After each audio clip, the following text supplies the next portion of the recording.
So, hello everybody, welcome to another tutorial. This time it will be about reverb, about creating dimension in a mix. Depth of field is another word for this, and actually that's something really difficult, and I have a lot of respect of doing this. But creating great reverbs is something I really like to do, and let's maybe first start with a piece of music. Nice production that I did several years ago. Was recorded directly at my control room, and I was basically given the freedom to record it the way I want, where I want. We also discussed it if we should go to a church or whatever, and I was given the freedom to mix it the way I want. And all that they wanted was to have a punchy, powerful sound with a lot of depth of field. So I thought it was quite good job for me. So let's have a listen.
Yeah, and before we actually will start talking about the depth, let's first and very quickly speak about the technical things you have to actually master in a good mix.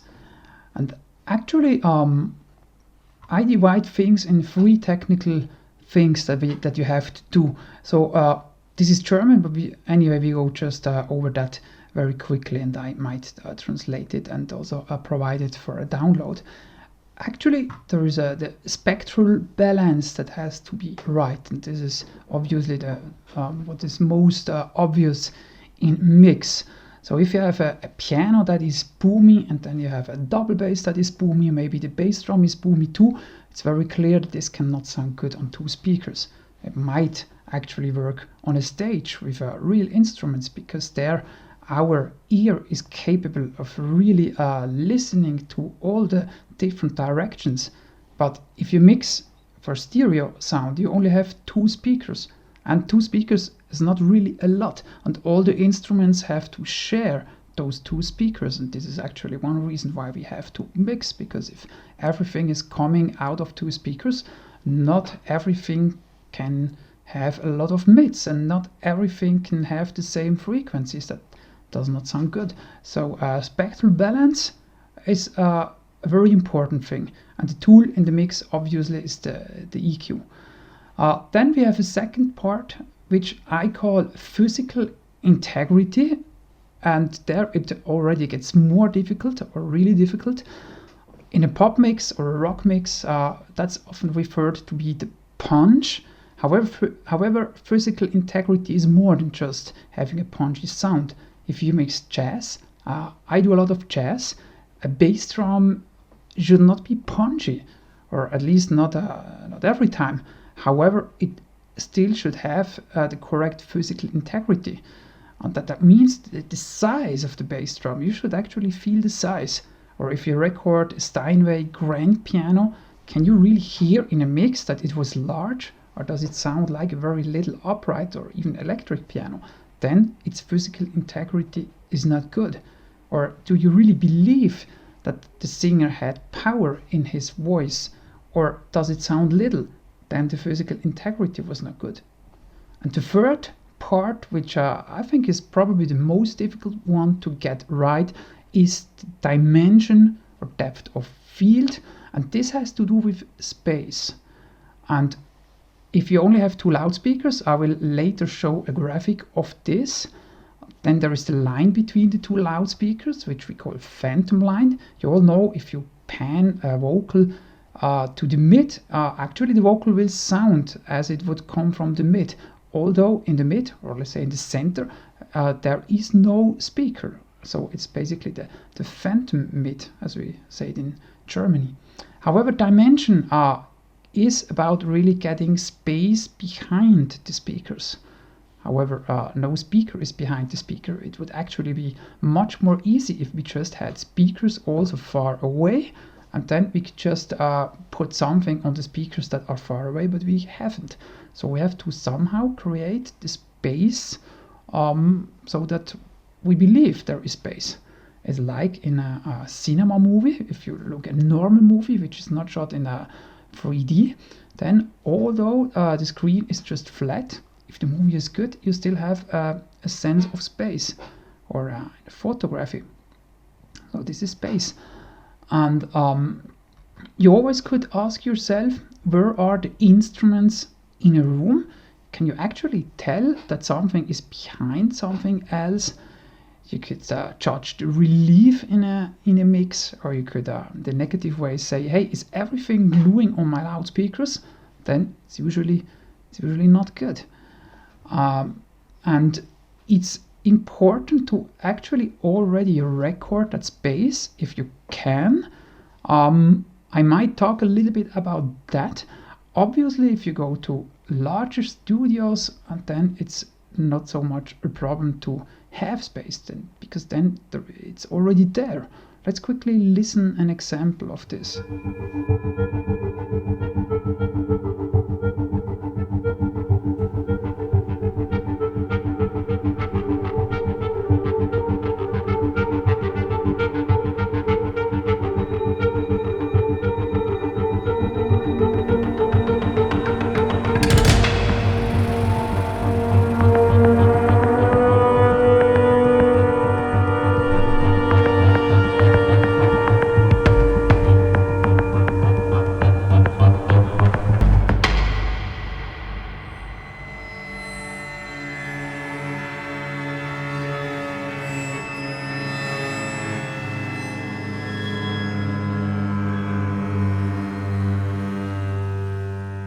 Hi, my name is Michael Künstle. I'm the composer of Jagdzeit by Sabine Boss, and today I'm going to show you through my musical world.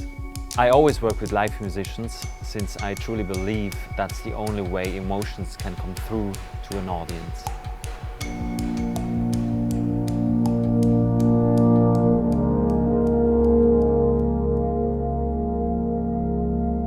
The instrumentalists in London are just absolutely incredible.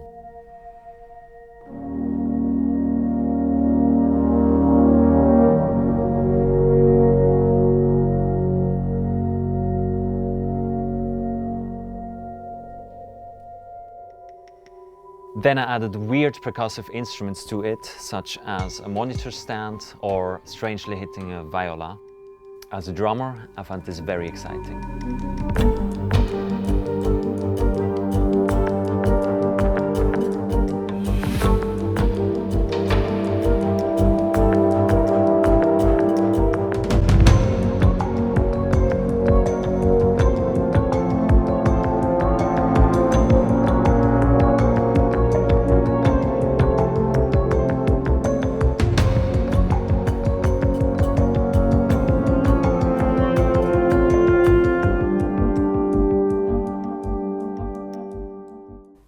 Yeah, and so on. And as Michael has explained it very good, it's the quality of the musician. That's a very important thing in getting a good recording, getting dimension, getting physical integrity. I mean, basically, the music comes first anyway, and then it's the musician with its instrument, and that comes way before the recording quality. If there is not a good musician, then a really good microphone doesn't help. Actually, it's not even necessary. After the musician with its instrument, the room quality is coming. And this was so important in this scoring work, because when Michael composed it, he shows me the basically the music he did on Cubase, and we spoke about the concept. And he explained me that he needs to have certain elements with really a huge depth of field, while he needs to have other instruments that really sound close. So I said, let's go to a really big studio for the instruments that need a lot of depth of field. Let's go to the Air Studio. And so we went there to capture that dimension. And if you have such a room, it's easy to get space. And we could make this tutorial very easy. I could just make a deconstruct of that mix, and very fast we would have dimension. However, I personally think that to deconstruct a mix of a big project, of a cool project, is actually not so helpful if you are about to learn sound engineering. Because on most of that videos, the engineers show great sounding project where they had a lot of budget, where they had great musicians and great rooms, and then it's easy. But the reality is we don't always have such projects. Me, as a Swiss national engineer, I'm glad to have such projects from time to time, but I also have projects where a band records something in their band room, where they have not actually rented an engineer because it was too expensive, and then they come to me, they say, hey, mix this, and then it's a total different world. So although a clear concept of getting space is important, and if you record yourself, I recommend you to do a concept, like in the first video I showed you with this strange overtone singing and wooden organ pipes. The concept was actually to record it dry and then create the space later. We actually also discussed if we should have gone to a church, because wooden organ pipes, maybe it would sound great if you record in a church, but the musicians and me too, we thought, no, let's not do it too classical, let's do it special. So we recorded at the control room, and we created all the reverbs later with my reverb machines. And before we go to explanation of how to get depth, let me show you one other song I did for this overtone singer, because there was another song. We don't have a video of that one, but in that song I was allowed to even create very special verbs, to create sound design reverbs, and let's just quickly hear a part of this thing.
Okay,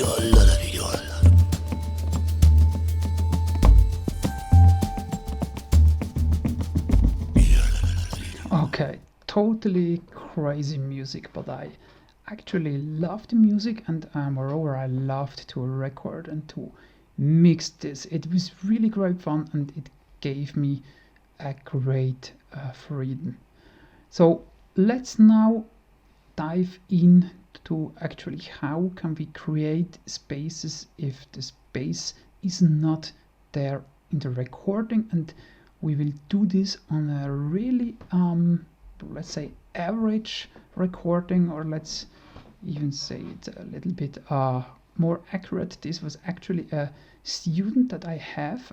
He had not many lessons with me. He is a composer, not a sound engineer, and we just recorded a piece of music with very basic microphones in a very little room without basically a lot of knowledge about recording. So I guess if you can get space with that one, I believe at least it will help you more. And maybe if I have time, because it's still a corona time, I'm at my home office here, but I might be able to go to the studio and also maybe get some tracks of my studio productions. But for now, the workshop will be create space with a just normal music track. So let's start with what reverbs or what possibilities of creating reverbs do we actually have. The most common thing is the so-called algorithmic reverb, and that's basically like a program, computer program that runs on DSP with an algorithm, and the sound comes in, and the algorithm tries to synthesize basically a nice reverb. So Lexicon 480s is a typical example of that, TC6000, the Bricasti, or in a plugin format, what do we have? At my home system I have the Valhalla, which is an algorithmic reverb. We have the Fab filter. So basically you could see it as if you need a Fender Rhodes in a production and you don't have a real Fender Rhodes. So you could actually use a physical model or a synthesizer to synthesize it. And then you're good to go. The other method of getting Fender Rhodes would be to use a sample. And the sample, in a sampler, the Rhodes would not be synthesized by our algorithm. It actually would have been pre-recorded with the samples, and then if you play on the keyboard, the samples are triggered. And when I was young, when I was studying, my teacher actually, he told us that the future of reverb would be if we could record a room and make a convolution with the original. However, at that time it was not possible.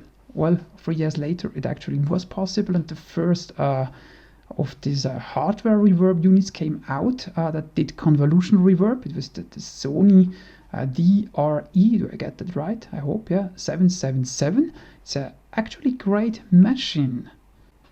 Yeah, that is it. You might have seen it. I had two at my earlier times, then I sold one, but one I still kept because those hardware convolution reverbs they really sound very nice. However, this box was really expensive. I think it was $25,000 or something like this when it came out. And that idea is you have pre-recorded real rooms, and those are applied on your recordings. And then the difference is, it's like with a sample, it kind of sounds real, but it also kind of sounds static, because it's always the same impulse that is coming onto your music. While in a real room, if you clap in a real room, you clap 100 times, you get 100 times a little bit different of sound, because it might reach first the ceiling, the reflections will sound a little bit different. This realism you're not going to get from an impulse response reverb. And then one other downside is that this impulse response from a room that you apply to your recording, it actually will melt with the early reflections or with the room sound that you already have in your room. And so you have to often try out a lot of impulses to get the right one. But there are situations where the impulse response reverb is actually best. In the plugin format, it would actually be the Altiverb, would be the typical impulse response reverb that many have. I don't have that one at my home office, but what I do have here is the IQ Reverb by Hofer, which is also an impulse response. And often if you load an impulse response, you in the display see basically the impulse of the room. And another I should not say downside of it, but just by the nature is that you cannot really change this reverb as much as you could change algorithmic reverb, because on an algorithmic reverb you have control about whatever the programmers wants to give you for control. So you have control of the time, you have control of the size, you have control of how long the bass reverb sounds. You have control of modulation, and that's easy in an algorithmic reverb. It's much more difficult to actually get control in a impulse response reverb, because basically the way the impulse is recorded, that's the way it sounds. It's like to go back to our example with the Fender Rhodes. If you actually try to synthesize a Fender Rhodes, well, then you have a lot of controls, as much controls as the programmer wants to give you. That's the amount of controls you have, but it might not sound so realistic, maybe, because there are limitations in synthesize something.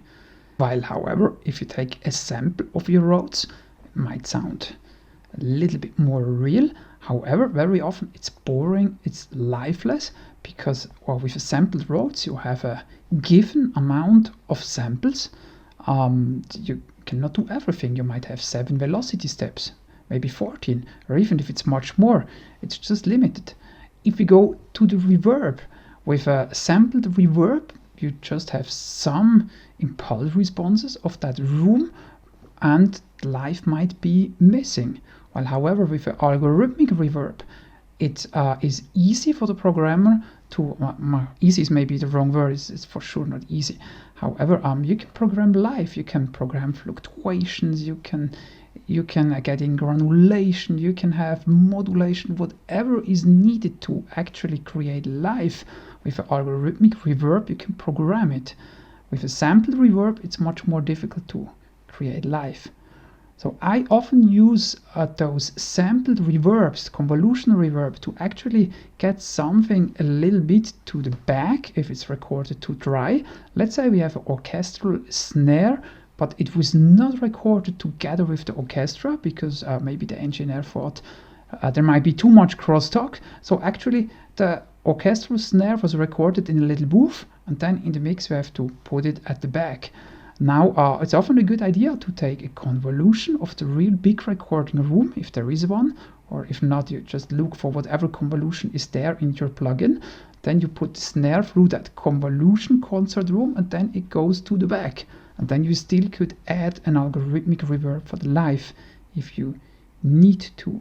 So this would be basically one method in which one you could try. There are some other reverbs. There is a plate. I think you all know what the plate reverb is. It was a huge wooden box, and there was a metal plate in it, and there was an exciter to make the metal plate swing, and then this thing was recorded. It sounds very dense, it sounds beautiful. There were also echo chambers. So in the big American or English studio, they still have echo chambers. It's basically just a chamber somewhere in the recording studio. There are 1 or 2 speakers, 1 or 2 microphones, and then they can give whatever dry sound to this echo chamber and re-record that, and this is actually a very nice way of creating reverb. But for us mixing engineers, if we are mixing something in the box, we actually can choose between an algorithmic reverb or a sample reverb. And if you want to have a plate reverb, either we take a sample of that plate reverb. I'm sure in this Hofer IQ reverb there is a sample, or then you have it in Altiverb, or there is also algorithmic reverbs out there that actually synthesize a plate. And then it's basically that the designer tried to in the synthesizer, in the reverb synthesizer, he thought what is a plate, and he tried to do this with the algorithm. So here for the Valhalla, there is Valhalla plate. That would be algorithmic version of a plate, and that can also be very, very interesting. So now we come to the last part before we actually work with reverb, and I want to try to explain what space and dimension actually means in a mix, and I hope I can do this with this painting program here. I don't have a lot of experience with that. So let's quickly say we have a speaker. Well, it's not perfectly nice, and you would be here listening on those speakers. Now what happens if you don't create space? We all know there is a phantom line. If we pan something, let's say we pan a vocal, let me actually change the color here, and we pan it to the middle, well, your vocal is somewhere here in the middle. If you have a piano, if you pan it, whatever, our piano might be here, piano is usually big. Our drum, maybe you pan the overhead left and right, it might be here. Okay, where should the guitar be? Maybe here. Bass we typically have in the middle, so at the same place where the vocal is. Snare is also here, and this is a mix as we would hear it a lot, but that's not how it works, that's not how it sounds good, because everybody uses basically the same place. There is no space in that mix. And let me tell you one rule that I really think this rule exists. No instrument can take the place from another instrument, or no instrument can be at the same place like another instrument. Actually, on a stage that would be the same, because if the singer is in front of the stage, the piano player cannot also be in front of the stage, except if the singer would stand on the piano, which I have never seen. The drummer can also not be at the same place, and the guitar player cannot play in the snare. It is not possible. On a stage, everything that is there, every instrument has its place, and in a mix you actually should recreate this thing. Not exactly like a stage, because this is something else that is important. The stage or the concert room is never ever coming to your living room. That doesn't happen. A recording is something totally different than the live thing. You cannot bring anything that happens live to the speakers. It's not possible. It's the same like a good photographer. He cannot really bring nature to the paper. It doesn't work. What actually works, if the photographer tries to bring something that he sees outside, maybe he sees a very beautiful flower, and then he tries to get a picture so that this thing is actually shot in a nice way, so that if you look it on a paper, it's not just a reduction, or it's not just a documentation, but it's actually something more. And this is what a mixing engineer should do. If you bring music on speakers, you have to create something more. This would then be, you remember maybe the start of this lesson where we said it's spectral balance, it's dimension, it's physical integrity. Those are the things you have to master, but those are the technical things. That has to do with the talent of a mixing engineer. Usually that's why you study, or you make a course, or you learn by yourself. It doesn't really matter, but those are the three technical things that you have to master, and this has to do with the talent. However, there is something more. If you mastered all of those three things, it actually all starts again, because then magic comes, or the vibe, or this something more. What are you actually doing in the mix? In which direction does it go? Or it's the drama of it. You have to really do now something. It's usually the point where a lot of teachers say you have to forget everything that you learned so far. And then sometimes students are a little bit confused, and they ask, but why have you studied? Why have I learned all those? And if many people later say, hey, you have to forget everything that you learned. But to say you should forget everything that you learn actually doesn't mean you should not have learned. To forget something, you first have to learn it. It's like driving a car. Somebody has to explain you how it works. Somebody has to say, look, here you really have to go now from here to here. You have to press the clutch and so on. But then if you can drive a car, you don't think, I first have to press the clutch, and now I have to do this, and now I have to do this, but it just works automatically. So once you know all those techniques to create dimension, to have physical integrity, spectral balance, you can forget it again. You don't have to think anymore, and then you really create something nice. The vibe, the drama, the magic or whatever. Now back to our reverb. What actually would be much better, let's actually get this thing here away again. I mean, the singer here is okay, but if the snare has the same place, it is not good. So let's have the snare behind, and let's have maybe the bass even more behind, and let's maybe have whatever you want, a big piano here. I'm really not good in painting, so that would be our piano.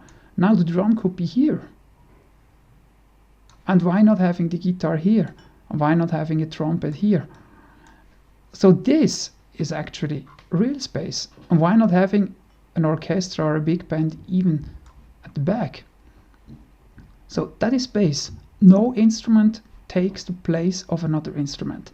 And if you can get that space behind the speakers, which is difficult, but then you can create a great mix. And there is no really good mix available on the planet that would not have space. This is what every mixing engineer, doesn't matter who it is. If you listen Michael Jackson, that was a Bruce Vidian who mixed it, it has space. If you listen Steely Dan, my students often say, no, that's not true, because if you want to have a dry sounding mix like Steely Dan's things, then you don't need space. But it's not true. If you listen it, this rule is absolutely valid also for Steely Dan. It's valid for all jazz recordings. You could listen Kind of Blue, you could listen Dave Brubeck, Take 5. There is really a lot of space also in the old recordings. And the space is really, I cannot emphasize it more, it is important. Because if your space is as big as this, then that's bad.